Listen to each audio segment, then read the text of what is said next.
Hello, it's Sharon, and happy last day of February. And I'm just going to wait to see if some people can join me and also share it to my page.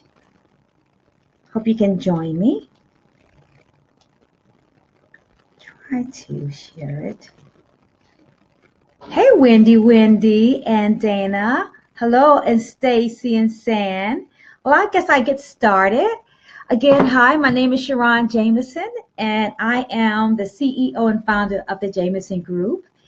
And on Sunday, I preached a sermon, or talked a sermon, however you kind of describe it, called Lessons from Our Elders. And it was a special sermon to commemorate the last Sunday in Black History Month. And I got the idea to preach this sermon called Lessons from My Elders because I was reminded of when I had finished college and I was complaining to my grandmother, hey, Crystal, hey, Wendy. And I told my grandmama, Grandma, I'm tired. It's hard being a Black woman. It's hard being invisible. It's hard. It's so hard. People just underestimate me. And I went on and on and on and on. And my grandmother paused and she said, baby, you think it's hard being a Black woman? You should have been around during a time when we were called colored. And when she said that, it let me know that even though I had all this education, I had education, but I didn't have wisdom.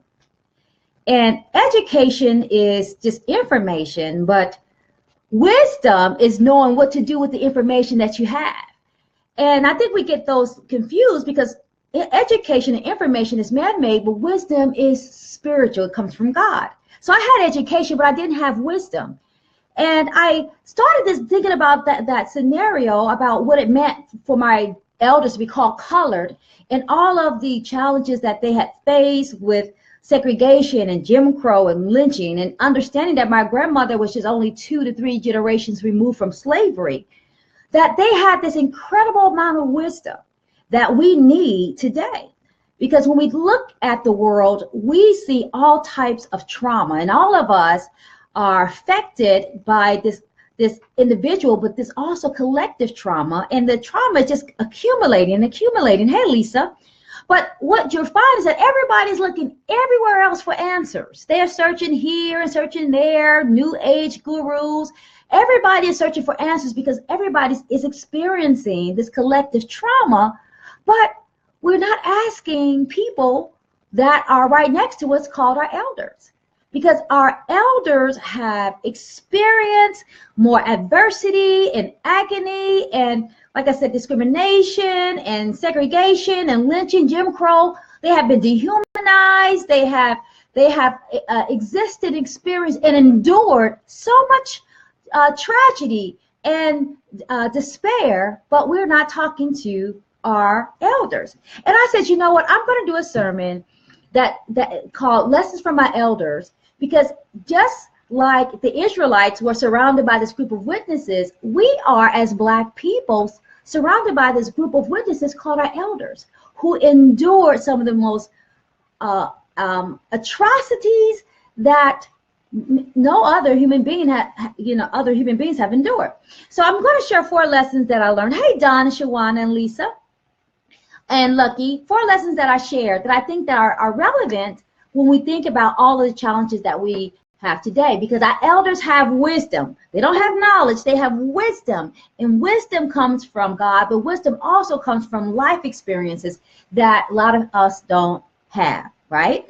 So the first lesson that I shared on Sunday is that our elders, our ancestors, knew that God was the source, and everything and everybody else were resources. God was the source, and everything and everybody's resources. Now, when I talk about God, I'm not talking about the church, because I believe that sometimes church limits our understanding of God. Church tries to confine God to these rules and these rubrics and these traditions and these paradigms and this pomp and circumstance. But God is so much broader than that.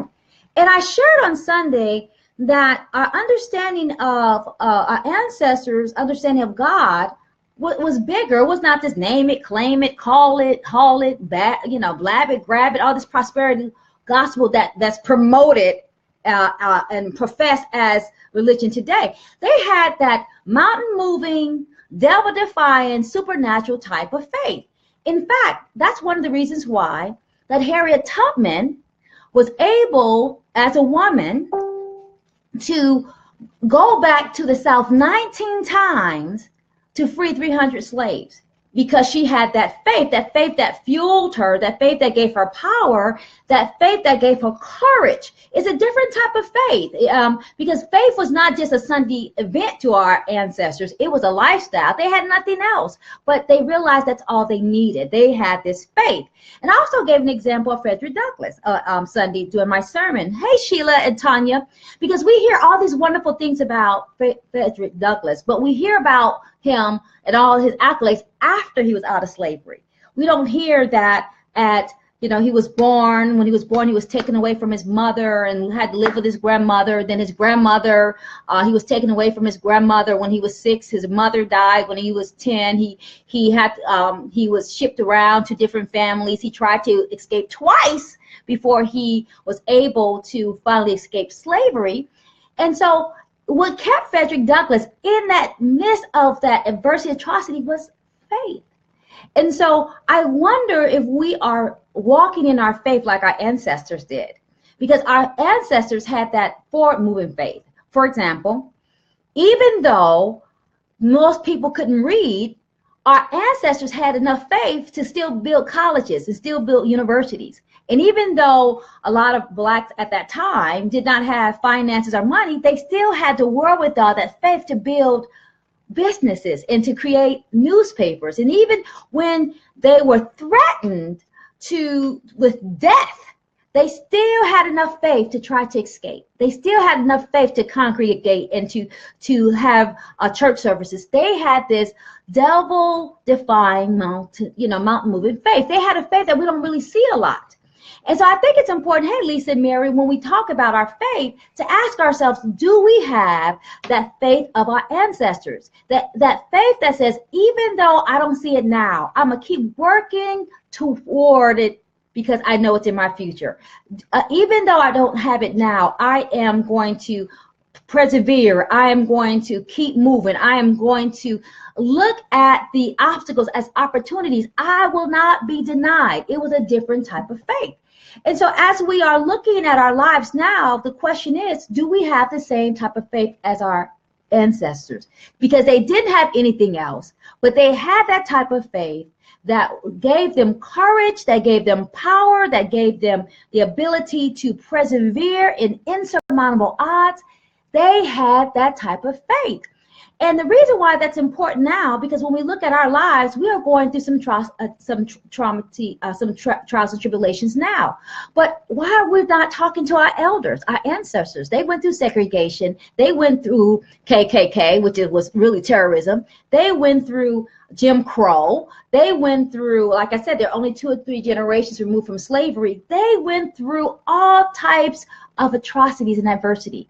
And so instead of us, listening to, musicians and rappers, we have this cloud of witnesses called our grandmothers and our grandfathers that we can tap into, that they can give us wisdom, not just psychology, but wisdom. How do we exist as Black people?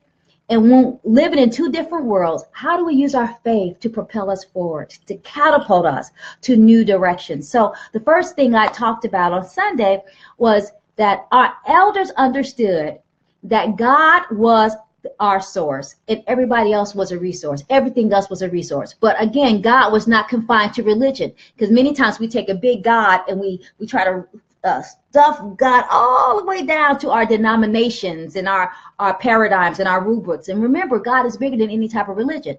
And so that was the first part I made. That do we have that faith that sustains us, that supports us, that equips us, that faith that has us continue to move forward even in the face of intimidation and threats? Do we have that type of faith?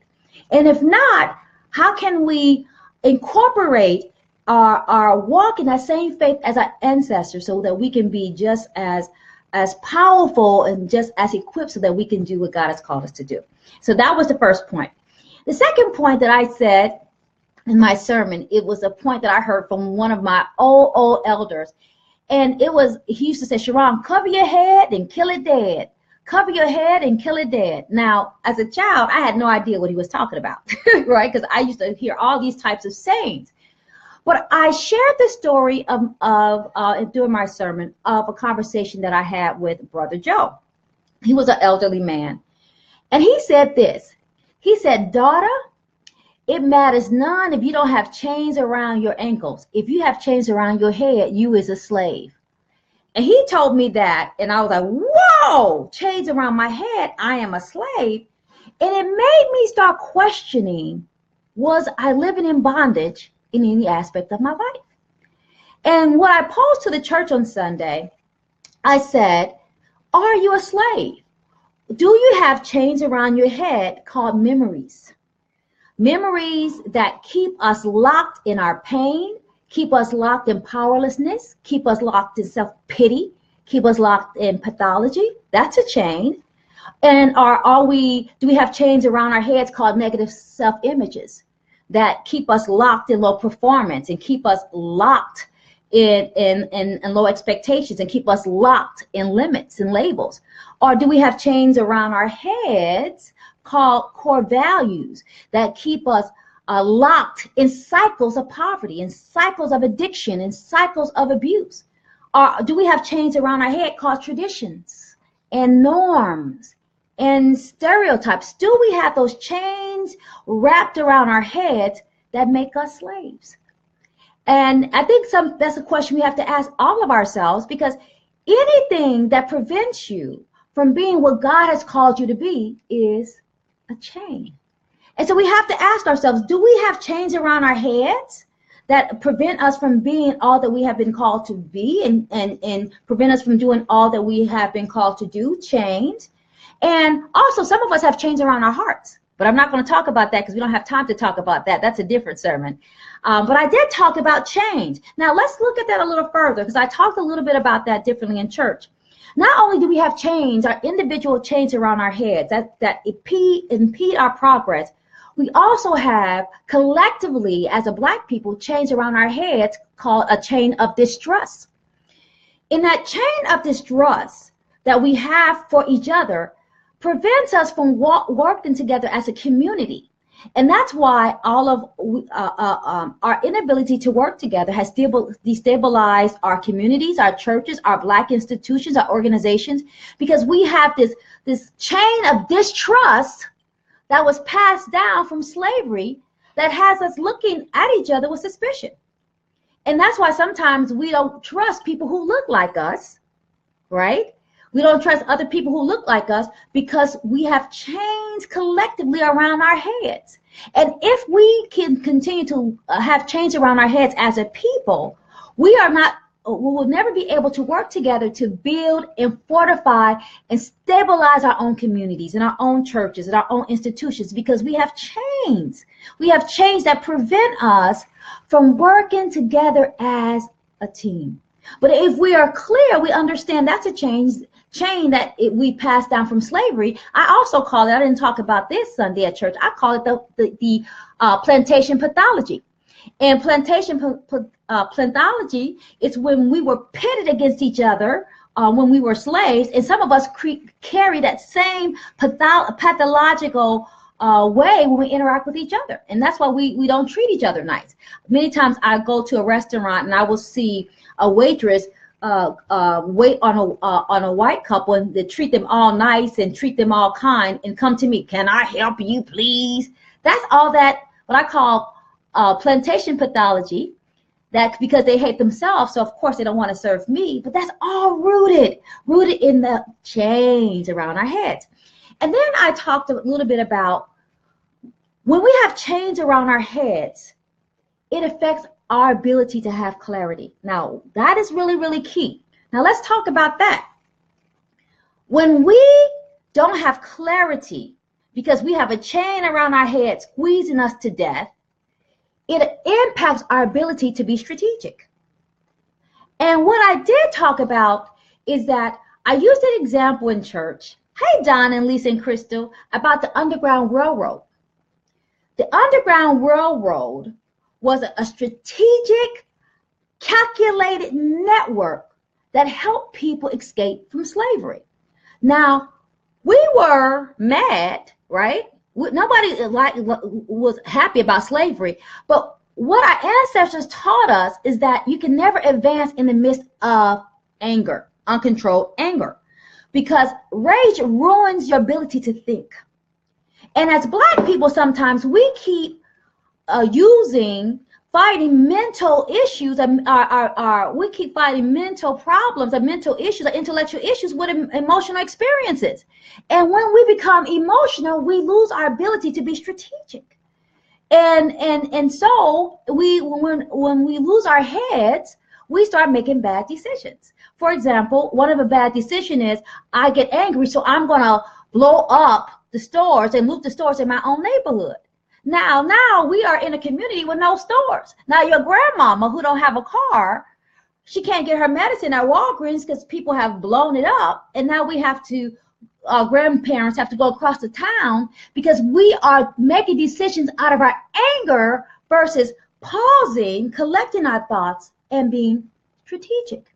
And if you think about our history, many times when we were strategic, for example, the Montgomery bus boycott, we strategically as a people challenged segregation in Montgomery, and we broke the backs of the bus industry, and because of that, we were able to make progress. Now, I'm not saying that some people did not walk in that progress, but sometimes when we are so angry, we get into our rage and we make bad decision after bad decision versus being able to pull back as a people and strategically analyze what's happening so that we can move strategically to affect change. You don't affect change by making decisions out of your emotions.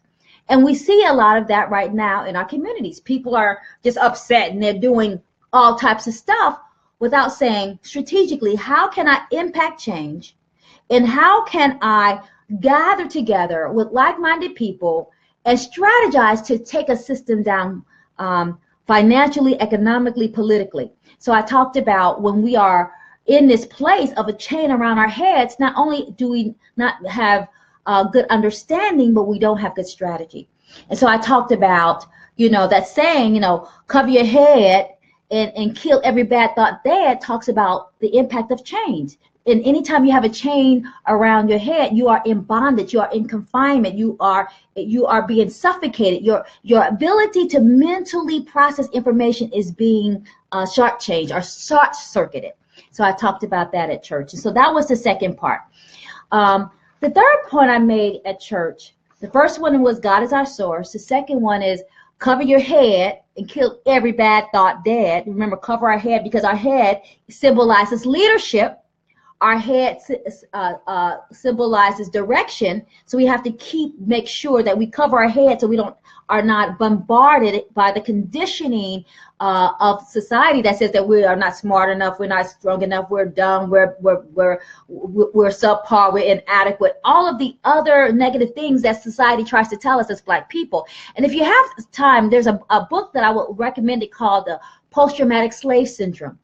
And that book talks about the impact of slavery in that conditioning and that programming that continues to affect how we function as Black people today. So I talked a little bit about that in my sermon on Sunday. The third part that I talked about in my sermon is that what our elders taught us that there was no free lunch, that there's no free lunch. I shared the story when I was growing up that the elders used to ask me, baby, what you gonna do for God when you grow up? And they asked us that because it was understood that we were going to make a contribution to the world. It was understood that we were going to serve. And when we see the world in this state of decay and decline, it's clear that people are not serving the world, or they're not contributing to the highest ability. Why? Because when people are contributing to their highest ability, they're usually walking in their purpose. right? Our purpose is akin to fulfillment, but our purpose is powerful. Our purpose is how we serve the world. The purpose is how we use our gifts to share to the world and to serve each other and serve God. So I talked about on Sunday that we have to rely on our shape, S-H-A-P-E, shape, but not our physical shape, not your hips and your lips and your dips. That's your physical shape. But we all have a spiritual shape. And I talked about our spiritual shape, and our spiritual shape is composed of a couple of components, and I'm not going to go through all of them in depth because we don't have time. I've been here 20 minutes. I'm talking so long. But your S, I hope you can write these down. Your S in shape stands for your spiritual gifts. And that means that even before we came into the world, it was God imprinted in our DNA everything we will need to serve humanity.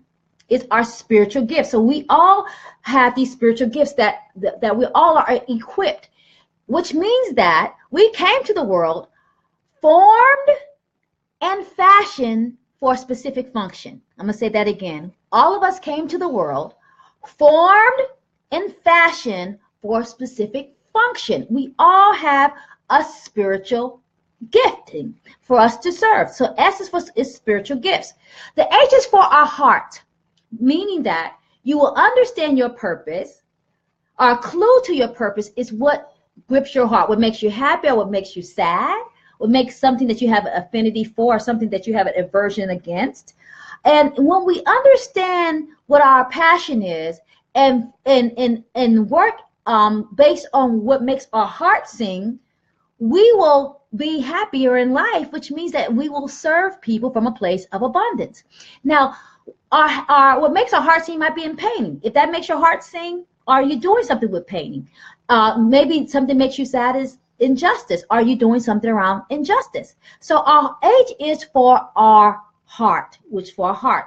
The A is for ability. We all have different abilities, and abilities is really our capacity. It doesn't say that you're competent. It says that you have capacity, which means that you have the framework and in that about that at church. We all have different abilities. The P is for our personality. Now the challenge is people don't realize that personality is an incredible tool that God gives all of us. Because if you have a personality, if people are drawn to you, it gives you ability to have a platform, to have influence and impact in a person's life. Because if you didn't have any other skill but a good personality, you don't have to know how to do something. Your personality will allow you to inspire other people to do it for you. A personality is a tool, and that's why it's not good to walk around being mean. Because our personality is something that we all have. We all have different personalities to do a divine assignment. The E is for your experiences. We all have different experiences. Some of us been through hell and back. Some of us have been through trials and tribulations and trouble, but it's in those experiences that we have wisdom that other people don't have. But when we can extract the wisdom from our experiences, that means that we have something that we can share with other people and something that we can serve the world. Because all of us know something that somebody else doesn't know. Raymond knows something that I don't know, and Yvette knows something that I don't know. Lisa knows something that Lucky doesn't know. We all know something that somebody doesn't know. And if you are able to look at your experiences and take the lesson and leave the baggage, you have a richness that only you have. Then the S is for skill. Skill means when you take your abilities and you cultivate it and you practice and you hone it, that you become a master at something. And we all have the ability to have skills. It's when you become proficient, right? Now, something my father used to tell me, which is my elder, my father used to say something, I hope you really get this. He used to say, Sharon, you don't step into success, you are groomed for greatness. You don't step into success, you are groomed for greatness, which lets us know that greatness is a process. So that shape your spiritual gifts, your heart, your abilities, your personality, your experiences, your skill, all combine to give you what I call a spiritual shape. Now, your spiritual shape should let you know that you're in good shape. You are in good shape to do your divine assignment. We all have different divine assignments. And here's the blessing. Out of the 7 billion people in the world, there's nobody like you. So you have a different assignment. I have a different assignment. And when we understand that we all have this assignment, we all have a purpose, that when we do our purpose, we will serve the world in a way that only we can serve the world. So that's how to give you some idea of how to identify your purpose. You put all that together, that combination, that amalgamation together, and then that will give you some indication of what you were ordained and designed and equipped to do. Now, I hear people say this all the time. Oh, Sharon, I don't know how do I know my purpose? Start learning your purpose through service. Now, I want to give you a story really quick. I'm going to put my minister hat on for a moment and tell you about the story of David Goliath, right? David did not show up to fight Goliath. That's not what happened. David went to serve his brother some lunch, and because he was serving, he met his destiny and fought Goliath. What am I saying? I'm saying that many times you find, if you don't know what your purpose is, you serve your way into understanding what your purpose is. You stand up and you serve, and in that service, you will become your purpose will become illuminated, and then you will have an idea of what you need to do. Many times people just sit down and they go think, I'm gonna think what my purpose. I'm gonna think. It doesn't happen that way. You learn your purpose in movement, in action, in service. So if you don't know what your purpose is, think about your spiritual gifts and what makes you happy, your heart, what are your innate abilities. And many times the things that we're good at, we don't see, because being great in that particular area is our norm. And that's why it's important to have people around you to help you highlight or confirm your ability. For example, when I was a little kid, I was very blessed. I had people always saying, Sharon, you're going to be a minister when you grow up. Sharon, you're going to be a teacher when you grow up. So I always had that affirmed for me since I was 5 and 6 years old. So I was not shocked that I'm doing this work, because my father's a minister. Most people know that. But sometimes if you don't know what your abilities are, I want you to ask people around you, or think about, what do people always come to ask from you? I think of Crystal's on this call. People always go to Crystal for advice. So that might be some idea of what her innate abilities are. So we take our shapes, we serve, and in that serving, we will be able to understand our purpose. Now, why is that important? If the world is going to get better, and we are going to challenge this decay and stagnation and deterioration that we see, we have to start using our purpose. The purpose is when we are our strongest. Walking in our purpose is when we are our best. Walking in our purpose is when we are extraordinary. You might be ordinary, but your purpose is when you are higher. Is where you are a master. That's your highest level of proficiency, and you want to know what that is, because we have to serve. This book I want you to identify is called The 48 Levels of Success, and it talks about despise the free lunch. And because when you are not working in purpose, and you are not being extraordinary, you will depend on other people for your prosperity and for your happiness, which means it's another way of becoming a slave. When you have to depend on someone for your substance and your support and your sustainability, you re-enslave yourself.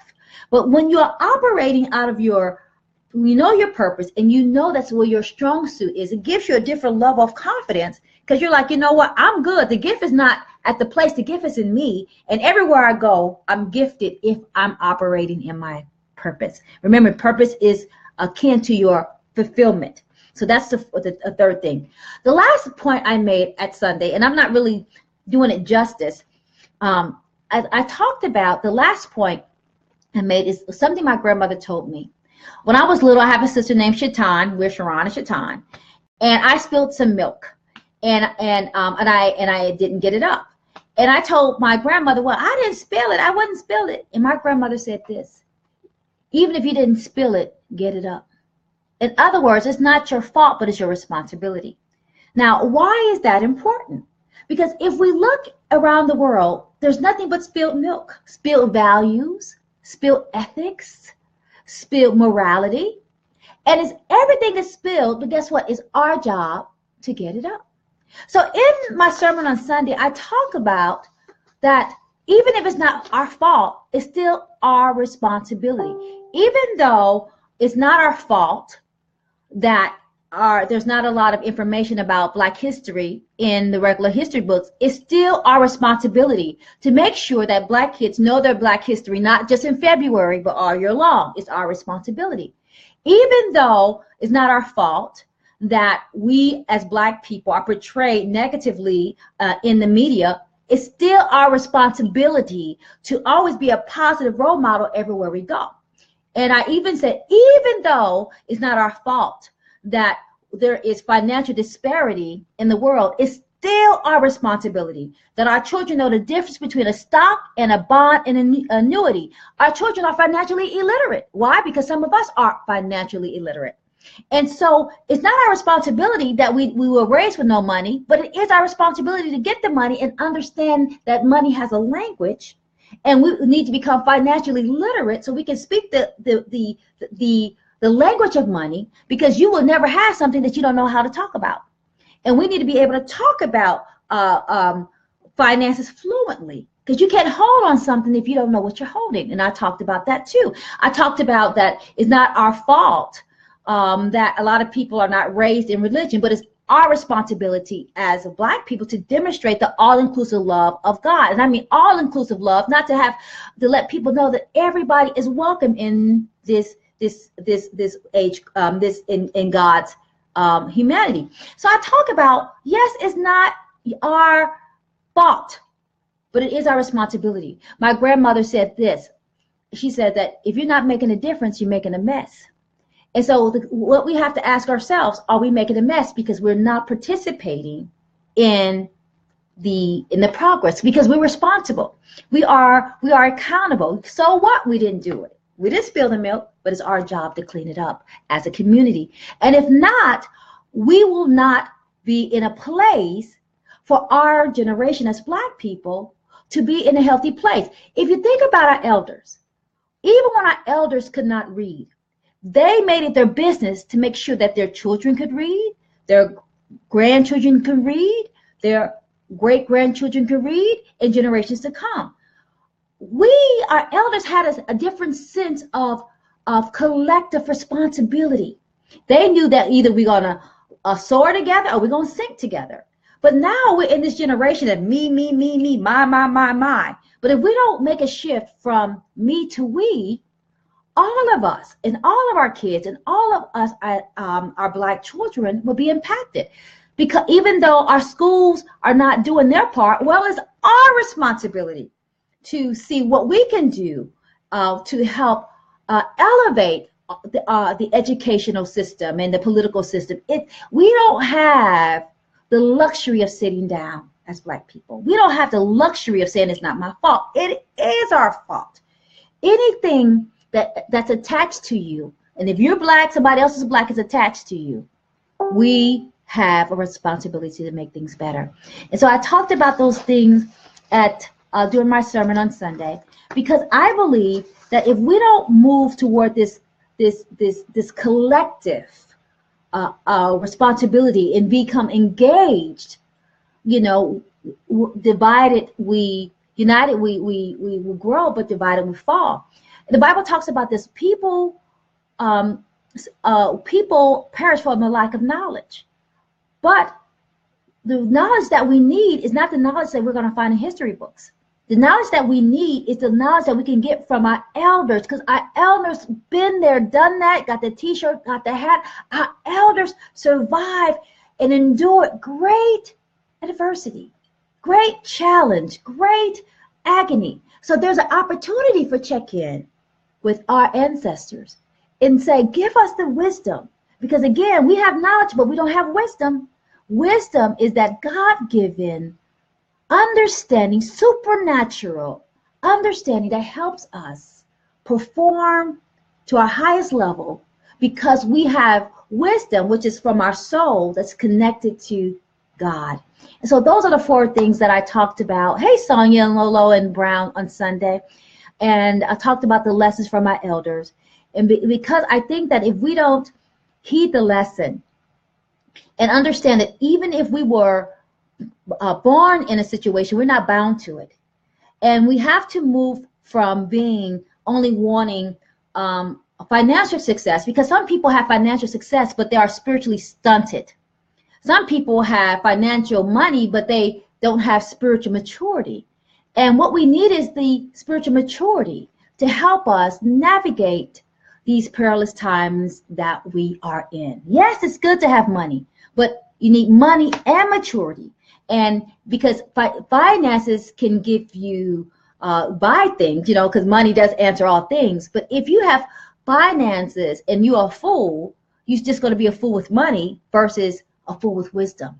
And so where can we find our wisdom? We find our wisdom through our elders. So those are the 4 points I mentioned on Sunday. 1, I said that God is our source, and everybody and everything else is our resource. God is our source.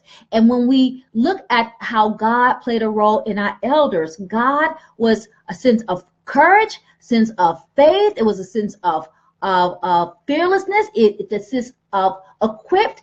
That's why even in the hellish times, the Black people were still building colleges and schools and hospitals. We were still building banks and businesses. We had nothing, but we had God and we had faith, and that faith allowed us to build and to go through, like I said, slavery, segregation, Jim Crow, lynching, terrorism, and still survive and endure. So God is our source. Everybody else is our resource. Secondly, I said cover your head and kill every thought dead, because if we have chains around our heads in a form of memories and low self-esteem and traditions and a low self-image and feeling powerless and pitiful, we will never self-actualize. I talked about, again, the chain of distrust that makes us look at people who look just like us with suspicion, that prevents us from working together collectively. I also talked about people losing our heads and addressing intellectual issues and with an emotional experience. Ain't nobody caring about your emotions. You don't make wise decisions based on your emotions. And I also talked about the third thing was that there's no free lunch. Despise the free lunch, because if we are not contributing, if we are not serving the world by using our spiritual shape, again, our spiritual gifts, our hearts, our abilities, our personality, our experience, and our skills to equip us, we will always be re-enslave ourselves, because we will always depend on someone else to give us money, give us happiness. And anytime you are depending on something outside of God and yourself, you are a slave. So I talked about that on Sunday. And then I also talked about even if you didn't spill it, you got to get it up. So even though it's not our fault, it's our collective responsibility to change the ethos and the trajectory of our society. But we need to listen to the lessons that are there, because we have lessons to our elders. We have a cloud of witnesses to help us and to guide us. And even if they don't have education, they have wisdom. Even if they don't know technology, they have a tenacity that we don't have. Maybe, so what? They don't know how to work Google and gadgets. Our elders have guts. They have a different faith that help them persevere, and that's what we need to tap into. I'm glad that we have all these other forms of information, but it's the wisdom that makes the difference. It's the wisdom that will help you make decisions. It's the wisdom to know, that will tell you when to move, how to move, and when to be still. That's wisdom, because what we realize, even if we have knowledge, even if we have data, even if we have scientific research, without the wisdom, you still can do the right thing at the wrong time. And that's why we need to have wisdom to be able to exist in this world, to challenge our conditioning, to challenge our programming, so that we can do what God has equipped us to do. Because if we don't operate in our purpose, which is when we operate at our best, we will continue to see decay and decline and despair and stagnation and retardation and deterioration in our communities. But it's up to us, and all of us are equipped, because we all have a purpose to serve not only God, but we have the purpose and the equipment to serve each other. And that's what I talked about on Sunday. Any questions? I didn't mean to go that long. I only preached like 30 minutes. I don't know why I went 40 minutes. But any questions, I would love to answer for you. No questions? This is what I know, that when I don't care if I'm preaching, or I don't care if I'm a coach, I really deal a lot with the chains around our heads. Because if we can take off the chains around our heads, we can move forward. Like Brother Joe told me, it doesn't matter. He said, it matters none if you don't have chains around your ankles. If you have a chain around your head, you're a slave. And so how can we get ourselves out of bondage so we are not trapped and locked in traditions and locked in ways that make us operate and navigate in the world in ways that does not honor God, nor honor the divinity in us, the God in us. And so I guess that's it. Thanks so much for listening to me. I hope everybody had a wonderful Black History Month, and I hope this Black History Month gives you the impetus and the encouragement and the inspiration to keep learning about our rich heritage. I think one of the saddest things now is people don't know our rich heritage. They don't know of that. About Dr. Hale and the first black man that owned a hospital, and the first black man that did an open heart surgery, and the first black lawyer was first black female dentist, Dr. Ida Rollins. I mean, our culture is so rich, but we will die if we listen to these history books that hide our own heritage. But it's our responsibility to know who you are, because you'll never know where you're going if you don't understand where you have been. So blessings to all of you for joining me. Brown, Lolo, Lucky, Jackie, Crystal, Stacy. I hope this blessed you. If it blessed you, please share it. Listen to our elders. Our elders know, because they have been places that we have never been, but they have the wisdom that we need to win, because wisdom always wins.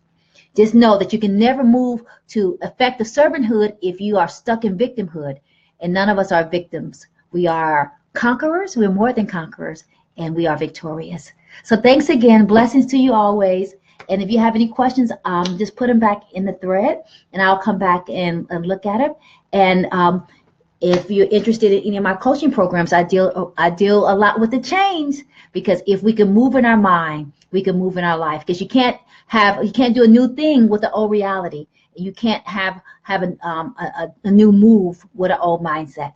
So blessings, and thanks so much, all of you, for joining me tonight.